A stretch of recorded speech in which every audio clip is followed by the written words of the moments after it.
I'm 72 years old, and I never thought I'd be standing in my own kitchen, watching my daughter-in-law Miranda throw away my late husband's prescription bottles while lecturing me about ordering Evelyn. These expired 3 months ago. She said, dumping them in a garbage bag with theatrical disgust, honestly. Keeping expired medications is dangerous. What if you accidentally took one? I watched her toss bottles that still had Thomas's name on them, the last physical. Reminders that he'd lived in this house for 43 years. She didn't even ask Miranda. Those aren't expired. There, trust me. I know what I'm doing. I was pre-med, remember? She shot me that condescending smile I'd grown to hate. Now, about your bedroom furniture, David and I talked. And we think the master suite would work better for us. You'd be much more comfortable in the guest room downstairs. Fewer stairs. For your knees. That's when I realized the truth that had been staring me in the face for months. My own son's wife was systematically erasing me from my own home. One small decision at a time before I continue. If you enjoy stories about family betrayal and justice, make sure to subscribe and hit the bell. If you've ever faced something like this, share in the comments wheel. Feature your story too. 8 months ago, Miranda seemed like the answer to my prayers after Thomas died. David worried about me living alone in our big colonial house in Norfolk, Virginia, when he married Miranda last year. She immediately offered to help. Mom, you shouldn't be dealing with all this house maintenance alone, David had said. Miranda's great with organizing and budgets. She could help you get systems in place. At first, Miranda was wonderful. She'd arrive with homemade meals, asking about family recipes. She'd spend hours listening to stories about the antique furniture Thomas and I had collected over the decades. She even helped me organize his papers after I'd been too grief-stricken to tackle them. You have such beautiful things, she'd say, running her fingers over my grandmother's china. Each piece tells a story, but I should have paid attention to how she categorized everything. Valuable, sentimental, or clutter. I thought she was just being helpful. The changes started small. She'd rearrange things for better feng shui or suggest moving fragile items somewhere safer. When I'd look for something in its usual place, she'd say, "Oh, I put that away. You'll hurt yourself trying to reach those high shelves." Then came the practical suggestions. Have you considered downsizing? This place is so much work. Or my friend's mom moved to the sweetest senior community. She says it's like living at a resort. I brushed off the red flags because Miranda seemed genuinely caring. She'd drive me to doctor appointments and organize my medications. She'd handle phone calls with repair services and manage my calendar. It felt like having a loving daughter looking back. I realized she wasn't helping. She was taking control. The mask started slipping 3 months ago. I came home from my weekly grocery trip to find Miranda in Thomas's home office, going through his desk. "Oh, Evelyn." She jumped up, clutching a folder. "I was just organizing these old financial papers. Some of these statements are from 2019. You don't need these anymore. Those are Thomas's investment records. I keep them for tax purposes, but they're just taking up space. I've created a digital filing system for you. Much more efficient." I felt my chest tighten. "Miranda, that's my husband's desk. I'd prefer to handle his papers myself." Her smile became strained, of course. I was just trying to help. But honestly, keeping all this paperwork isn't healthy. You need to let go and move forward. That night, I heard her on the phone with someone. She's got hoarding tendencies. No, not severe, but she keeps everything. Emotional attachment to junk. I'm trying to help, but she's resistant to change. The next incident happened 2 weeks later. I woke up to find my living room completely rearranged. My reading chair Thomas had bought it for my 60th birthday was gone. Where's my chair? Miranda was fluffing pillows on the sofa. I donated it to Goodwill. It was so worn out. And the new arrangement gives us much more space for entertaining. You donated my chair. Without asking. Evelyn, you never used it anyway. You always sit on the sofa when we're here. I thought you'd appreciate the improved flow. That's when I realized she'd been watching me, cataloging my habits, deciding what I did or didn't need based on her observations. But the breaking point came last month. I returned from my doctor's appointment to find strangers in my living room, not appraisers, but potential renters. "Oh, good. You're back." Miranda emerged from the kitchen with a fake, bright smile. "These lovely people are interested in renting your basement apartment." "I don't have a basement apartment." "Well, not yet, but David and I think it's a brilliant idea. Extra income? And you'd have company nearby. They're willing to pay $1,200 a month." The couple looked uncomfortable, ma'am. "We were told this was already approved." "It's not approved because I never agreed to it," I said firmly. After they left, Miranda's mask slipped completely. "You're being incredibly selfish, Evelyn. Do you realize how much money you're wasting by rattling around in this huge house alone? David and I are trying to help you make smart financial decisions. This is my home, okay? And it's David's inheritance. We're just trying to protect it." That night, I did something I hadn't done in months. I locked my bedroom door. The next morning, while Miranda was at her yoga class, I started making phone calls. First to my bank, "Mrs. Patterson, I show your accounts are all in good standing. Did you have a specific question? Has anyone else been inquiring about my accounts recently?" A pause.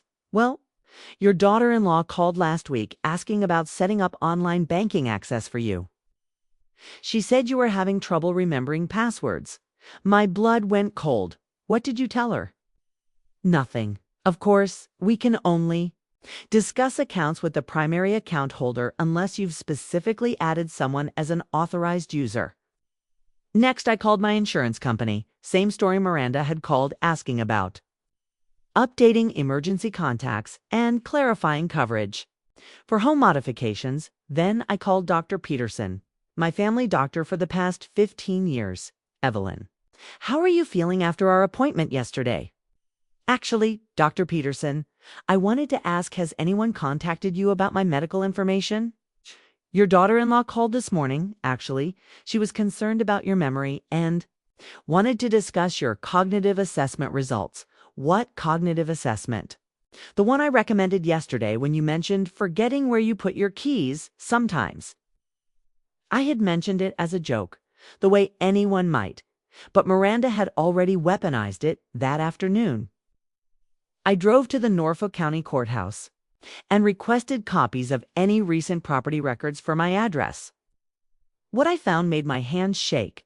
There was a quitclaim deed application not filed, but prepared transferring the house from my name to David and Miranda's names jointly. At the bottom, someone had forged my signature. I sat in my car in the courthouse parking lot and called the one person I knew I could trust, my neighbor, Agnes, who'd lived next door for 30 years. "Agnes, it's Evelyn. Can we talk?" An hour later, Agnes was sitting at my kitchen table with a cup of coffee and a grim expression. "Honey, I was wondering when you'd figure it out," she said gently. "You knew. I've watched her for months, the way she talks about you to other people, Evelyn. She told my daughter last week that you'd been diagnosed with early dementia and would need to be in care soon." The room spun. What? "She's been telling everyone in the neighborhood that you're declining rapidly. That she and David are managing the transition to keep you comfortable." Agnes reached across and squeezed my hand. "But I've known you for 30 years, Evelyn Patterson. Your mind is sharper than mine on most days." That evening, Miranda came home with David, both of them looking serious. "Mom, we need to talk," David said. Sitting across from me at the kitchen table, Miranda's been telling me about some concerning behaviors she's noticed. "What behaviors?" Miranda pulled out her phone.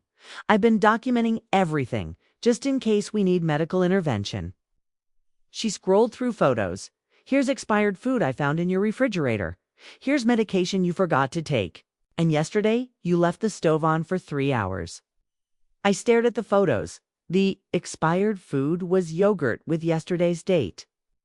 The medications were vitamins I take as needed, and I'd never left the stove on, Miranda. "Those photos don't show what you're claiming." "Mom," David said gently, "Dr. Peterson mentioned you're having some memory concerns." Dr. Peterson said nothing of the kind. But Miranda talked to him. Miranda has no right to discuss my medical information with anyone. I saw something flicker in Miranda's eyes panic. Maybe or calculation, Evelyn, she said, her voice taking on that patronizing tone. Denial is a common symptom. Dr. Peterson explained that to me. That's when I realized the scope of her manipulation. She wasn't just trying to take my house, she was trying to convince everyone, including my son, that I was incompetent, but Miranda had made one crucial mistake. She assumed that because I was grieving and trusting, I was helpless. She had no idea who she was dealing with. What Miranda didn't know was that Thomas and I had spent 43 years preparing for the unexpected. Thomas was a retired Navy intelligence officer who'd taught me never to put all your eggs in one basket or all your secrets in one place. The next morning, I drove to a place I hadn't visited since Thomas's funeral, his old Navy buddy's law firm in Virginia Beach. Captain James Hartwell, retired, had been Thomas's best man and my family's attorney for 25 years, Evelyn Patterson. James stood up from behind his desk, smiling broadly. I was wondering when I'd see you again. How are you holding up? I'm being conned by my daughter-in-law. And I need to know exactly what weapons I have in my arsenal. James's smile faded, and his military bearing kicked in. Tell me everything. For the next hour, I laid out Miranda's campaign. The gradual takeover of my house. The medical manipulation, the forged property documents, the character assassination in my neighborhood. Jesus Christ, Evelyn, James muttered, making notes. This is textbook elder abuse. But let me show you something that might make you feel better. He pulled out a thick folder marked Patterson Family Trust, Confidential. Do you remember when Thomas updated your estate planning 2 years before he died? Vaguely, he handled all the financial stuff. He set up something called an irrevocable trust. The house, all your belongings, and all financial assets are held in trust. You're the lifetime beneficiary with complete control. But legally, you don't own anything.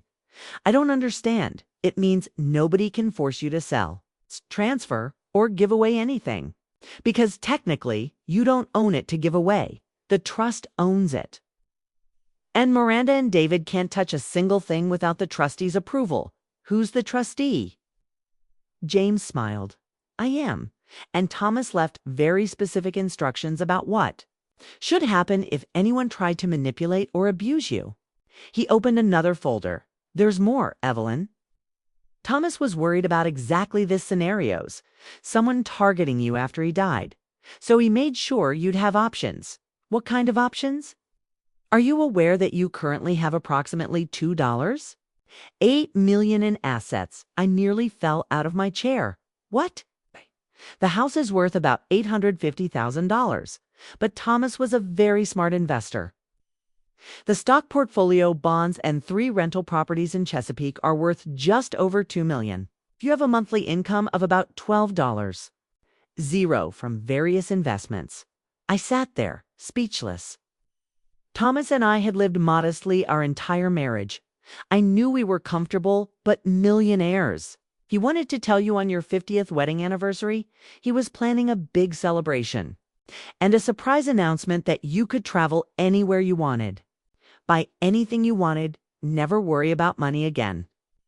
Tears stung my eyes. My sweet, practical Thomas had been planning to sweep me off my feet one more time. But here's the best part. James continued. Thomas included what he called a nuclear option in the trust. Nuclear option. If anyone attempts to defraud, manipulate, or abuse you, I'm authorized to activate a clause that immediately cuts them out of any future inheritance and transfers everything to charity instead. I stared at him, even David. Even David Thomas's exact words were, if my son allows anyone to hurt Evelyn, he doesn't deserve what we built. James leaned forward. Evelyn, you hold all the cards. The question is, what do you want to do with them? I thought about Miranda's smug face as she threw away Thomas's medication bottles. I thought about the forged signature on property documents. I thought about her telling the neighborhood I had dementia. I want her to learn that underestimating people is a very expensive mistake. The plan James and I devised was beautifully simple. We would give Miranda exactly what she thought she wanted a meeting to discuss: transitioning me to assisted living and liquidating assets to pay for my care. James would contact David and Miranda, explaining that I'd asked him to help organize my affairs because I was feeling overwhelmed. He'd suggest a family meeting to discuss options. "She'll jump at this," I told James. "She's been pushing for assisted living for months." And that's when we spring the trap. While James handled the legal strategy, I had my own preparations to make. I called my neighbor Agnes and asked her to do something crucial. "I need you to be my witness," I told her. "And I need you to start documenting everything you see Miranda do." Agnes was more than willing. For the past week, she'd been taking photos from her window every time Miranda loaded items from my house into her car. I also made a call to someone else Miranda had underestimated: my grandson Tyler, David's son from his first marriage. Tyler was 25, worked in IT, and had always been close to me. Miranda barely tolerated him. "Grandma Evie, what's going on?" "Dad's been acting weird lately." "Tyler, I need your help with something, and I need you to keep it completely secret." I explained the situation. Tyler was furious. "Are you kidding me? You've been telling Dad you're losing your memory?" "Grandma, you beat me at chess last month. I need you to come to a family meeting on Friday. And Tyler, bring your laptop." "What for?" "I'll explain later. Just trust me." The final piece of my plan involved a call to someone Miranda would never expect: her own mother, Mrs. Chen. "This is Evelyn Patterson, Miranda's mother-in-law." "Oh, Evelyn, how nice to hear from you. Miranda doesn't mention you much. Interesting. I wanted to invite you to a family meeting we're having Friday. We're discussing some important family decisions, and I thought you should be included." "Well, that's very thoughtful. Miranda did mention you've been having some health issues, did she?" "What kind of health issues?" "She said you were developing memory problems and would probably need to be in a facility soon." "Mrs. Chen, have I seemed confused or forgetful during this conversation?"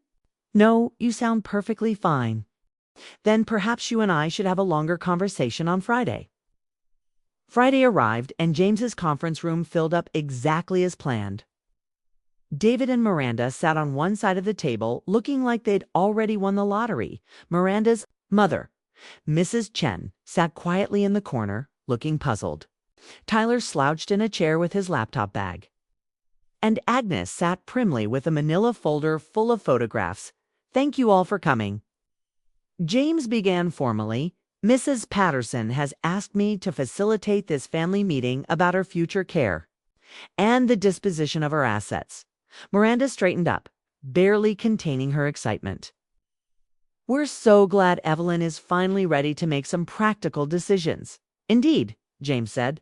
"But before we discuss Mrs. Patterson's future, I think we need to address some recent concerning behavior." David looked confused. "What behavior?" James opened a folder. "David, are you aware that your wife has been telling people in your mother's neighborhood that she has dementia?" "What?" "No, that's not Mrs. Chen." James addressed Miranda's mother. "What exactly did your daughter tell you about Mrs. Patterson's mental state?" Mrs. Chen looked uncomfortable. She said Evelyn was becoming confused and forgetful. "Mom," Miranda interrupted, "I was just keeping you informed. Mrs. Chen, does Mrs. Patterson seem confused or forgetful to you right now?" "No, she seems perfectly lucid." James turned to Agnes. "Mrs. Rodriguez, you've been Mrs. Patterson's neighbor for 30 years. Have you noticed any cognitive decline?" Agnes opened her folder. "No, but I have noticed other things." "Like Miranda loading furniture and boxes from Evelyn's house into her car multiple times over the past month?" She spread photos across the table, clear images of Miranda carrying items out of my house, loading them into her SUV. Miranda went pale. "Those are just things Evelyn asked me to donate." Actually, I stood up slowly. "I never asked you to donate anything. In fact, I specifically asked you not to touch my husband's belongings." "Evelyn, you're confused." "Am I?" I pulled out the forged quitclaim deed. Miranda, is this your signature authorizing the transfer of my house to you and David? The room went dead silent. David grabbed the document. What the hell is this? It's a property transfer, your wife.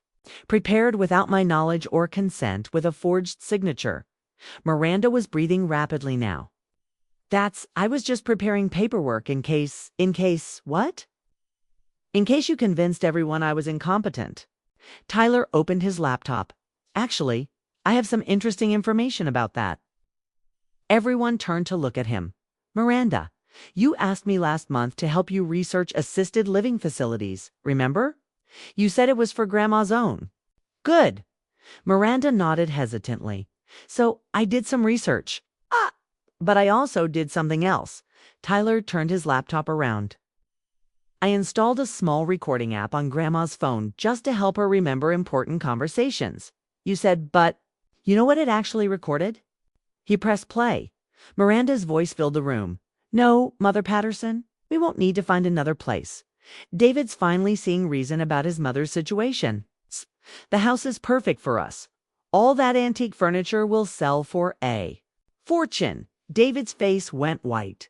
Miranda, what the fuck? And there's more, Tyler continued, clicking to another file. Here's Miranda talking to someone about getting power of attorney while Grandma was at her doctor's appointment. James held up his hand. I think we've heard enough. He opened the largest folder on the table. Miranda, David. It's time you learn some facts about Mrs. Patterson's actual situation. He pulled out financial statements. Mrs. Patterson. It is worth approximately $28 million. The house you've been trying to steal is held in an irrevocable trust, which means it can never be sold or transferred without the trustee's approval. Miranda looked like she was going to vomit. Furthermore, James continued, any attempt to defraud or abuse Mrs. Apaz? If you as Mrs. Patterson triggers a clause in the trust that immediately disinherits anyone involved and transfers all assets to charity. But that's not legal, Miranda stammered. David has rights. David has the right to inherit if he protects his mother. He has no rights if he participates in abusing her. David was staring at his wife like he'd never seen her before. Miranda, how could you do this? Don't act so innocent.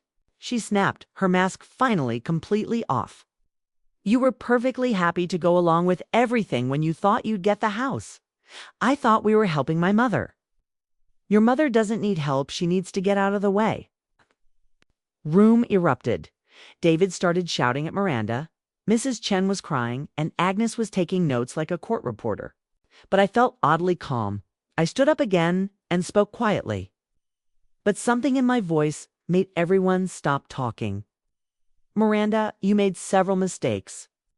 But the biggest one was assuming that because I'm older and was grieving, I was helpless. I looked directly at her. I'm not helpless. I'm not confused. And I'm certainly not the confused old woman you've been describing to everyone. James stood up beside me.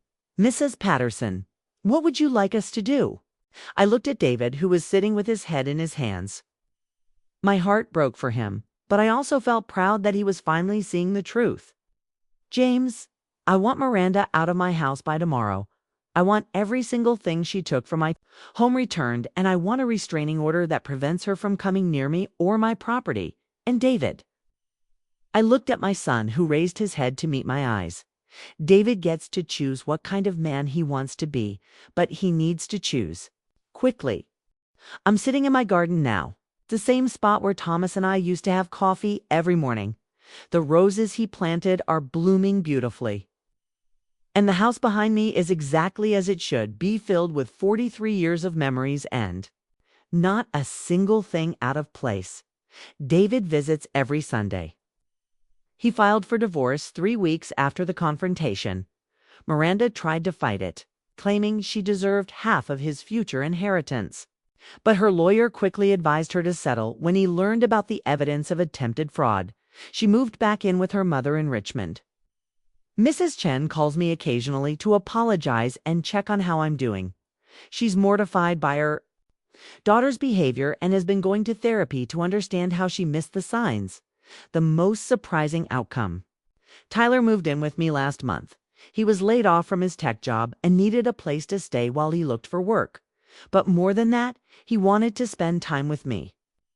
"Grandma, I realized how much family history I don't know," he told me. "I want to hear about Grandpa's Navy stories and learn about all this antique furniture before it's too late." It's been wonderful having young energy in the house again. Tyler helps me with things I actually need help with, reaching high shelves, moving heavy boxes without making me feel diminished. He asks before he moves anything. He listens to my stories about each piece of furniture and takes notes. Last week, he said something that made me cry happy tears. "I understand now why Grandpa collected all this stuff. Every piece has a story, and the stories are what make a house a home. I've also made some changes that Thomas would approve of. I use some of our investment money to set up a foundation that helps elderly people facing financial abuse, Agnes, and I volunteer there twice a week. And we've already helped 5 families in situations similar to mine. The foundation is called the Thomas Patterson Elder Justice Fund. The first case we worked on was a 78-year-old man whose nephew was stealing his Social Security checks. The second was a woman whose daughter was forging her name on credit card applications. It turns out elder abuse is far more common than I realized, and it's usually committed by family members who count on their victims being too embarrassed or isolated to fight back. But here's what I've learned. Age isn't weakness. Experience is strength, and sometimes the people who underestimate us the most give us the greatest opportunity to prove them wrong. If you're facing something similar, remember this: document everything. Trust your instincts. And don't be afraid to ask for help. There are people who will believe you and resources available to protect you. Most importantly, never let anyone convince you that your life, your memories, or your dignity are disposable just because you're older. You work too hard and live too fully to let anyone erase you. Have you ever faced this kind of betrayal? Share your story in the comments. We'll feature it in a future video.